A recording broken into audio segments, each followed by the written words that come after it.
بسم اللہ الرحمن الرحیم۔ السلام علیکم ناظرین۔ حضرت عمر رضی اللہ تعالیٰ عنہ نے اسلام کب اور کیسے قبول کیا؟ یہ واقعہ اس وقت کا ہے جب اسلام مکہ میں نیا پھیلا تھا۔ قریش کے بڑے سردار نبی کریم صلی اللہ علیہ وآلہ وسلم کی دعوت سے بہت ہی زیادہ پریشان تھے۔ ہر گزرتے دن کے ساتھ لوگ اسلام قبول کرتے جا رہے تھے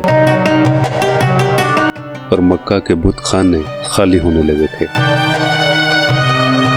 انہی دنوں میں ایک شخص تھا جس کا نام تھا حضرت عمر بن خطاب رضی اللہ تعالیٰ عنہ۔ بلند قد، بہادر اور سخت مزاج، مگر دل کے اندر حق کی تلاش موجود تھی۔ لیکن اسلام دشمنی میں وہ اتنے آگے بڑھ گئے تھے کہ ایک دن اپنی تلوار نکالی اور نکل پڑے کہ آج میں محمد صلی اللہ علیہ وآلہ وسلم کو قتل کر کے یہ فتنہ ختم کر دوں گا۔ راستے میں انہیں ایک شخص ملا۔ اس نے پوچھا کہ اے عمر، اتنے غصے میں آخر تم کہاں جا رہے ہو؟ تو حضرت عمر بولے، میں محمد کو قتل کرنے جا رہا ہوں تاکہ مکہ کے لوگوں کو سکون ملے۔ آگے سے وہ شخص بولا، پہلے اپنے گھر کی خبر لو عمر، تمہاری بہن اور بہنوئی سعید بن زید تو پہلے ہی محمد صلی اللہ علیہ وآلہ وسلم پر ایمان لا چکے ہیں۔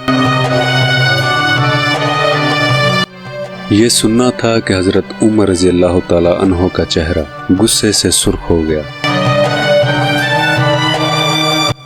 وہ تلوار لے کر سیدھے اپنی بہن کے گھر جا پہنچے۔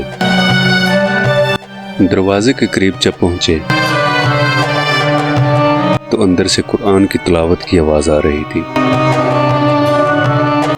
حضرت عمر رضی اللہ تعالیٰ عنہ نے دروازے کو دھکا دے کر کھولا۔ اندر بہن فاطمہ رضی اللہ تعالیٰ عنہ اور ان کے شوہر قرآن کی تلاوت کر رہے تھے۔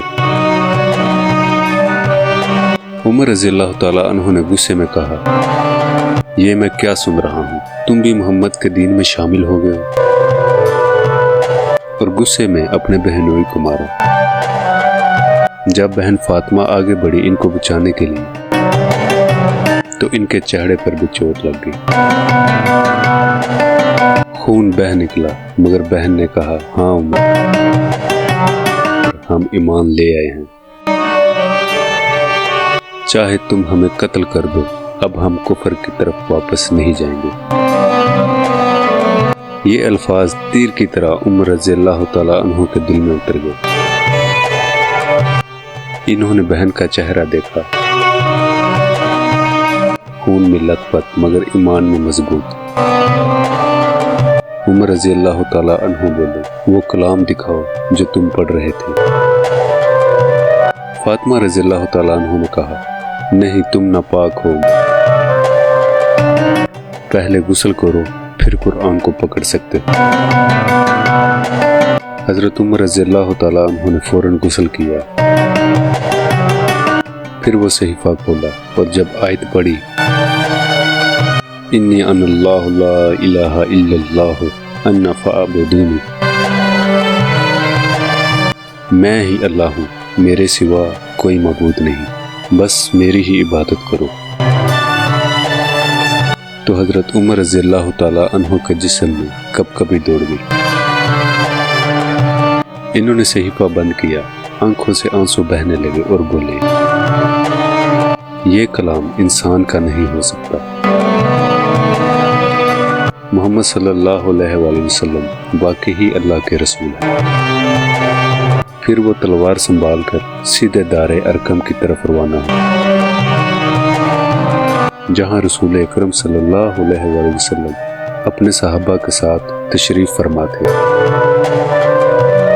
جب عمر رضی اللہ تعالیٰ عنہ دروازے پر پہنچے تو سب صحابہ ڈر گئے۔ حضرت حمزہ رضی اللہ تعالیٰ عنہ بولے، اگر نیک نیت سے آیا ہے تو خیر، ورنہ اسی کی تلوار سے اس کا فیصلہ کر دوں گا۔ دروازہ کھلا، حضرت عمر رضی اللہ تعالیٰ عنہ اندر۔ نبی صلی اللہ علیہ وآلہ وسلم نے فرمایا، اے عمر، کب تک تم اپنی ضد پر قائم رہو گے؟ کیا وقت نہیں آیا کہ تم اللہ کے سامنے جھک جاؤ؟ یہ سن کر عمر رضی اللہ تعالیٰ عنہ کے دل کا بوجھ ٹوٹ گیا۔ انہوں نے کہا، میں گواہی دیتا ہوں کہ اللہ کے سوا کوئی معبود نہیں اور محمد صلی اللہ علیہ وآلہ وسلم اللہ کے رسول ہیں۔ جتنے بھی صحابہ بیٹھے تھے، پورا گھر اللہ اکبر کے نعروں سے گونج اٹھا۔ وہ لمحہ مکے کے لیے نیا آغاز تھا۔ حضرت عمر رضی اللہ تعالیٰ عنہ اسلام لائے تو اسلام کو عزت اور طاقت ملی۔ نبی صلی اللہ علیہ وآلہ وسلم نے دعا کی تھی، اے اللہ، عمر بن خطاب کے ذریعے اسلام کو عزت عطا فرما، اور اللہ نے وہ دعا قبول فرما لی۔ ہدایت صرف اللہ کے ہاتھ میں ہے۔ جو کل اسلام کا دشمن تھا، وہ آج ایمان کا مجاہد بن گیا، اور ایمان کی روشنی ایک بہن کے صبر اور قرآن کی آیت سے بھی دل بدل دیتی ہے۔